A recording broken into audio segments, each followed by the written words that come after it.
آج میں اور آپ ابھی رات کی بات ہے، ہمارے ہی محلے کے نوجوان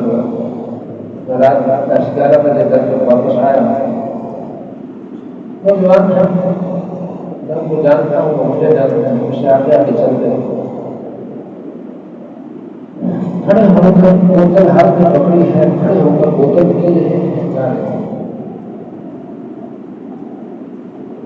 گفتگو کر رہے ہیں، بوتل کھڑے ہو کر پی رہے ہیں۔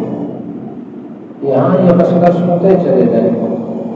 کہ جناب نبی کریم صلی اللہ علیہ وسلم نے بغیر مجبوری کے کھڑے ہو کر کھانے اور پینے سے منع فرمایا۔ فرمایا کھڑے ہو کر کھانا یہ جانوروں کی عادت ہے، انسان کی عادت ہے، اور خاص طور پر فطرت کا نظام کے اندر بھی ہے کہ جو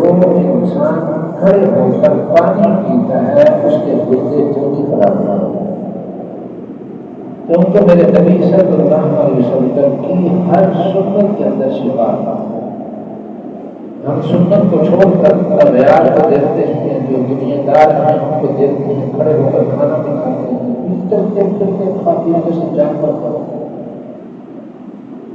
اسلام کے اندر اگر نشو معافی ہو، اسلام کا اس کو پتہ ہو، دین کا اس کو پتہ ہو، شریعت کا اس کو علم ہو، جناب نبی کریم صلی اللہ علیہ وسلم کی سنتوں کا اس کو علم ہو تو خود وہ اس کو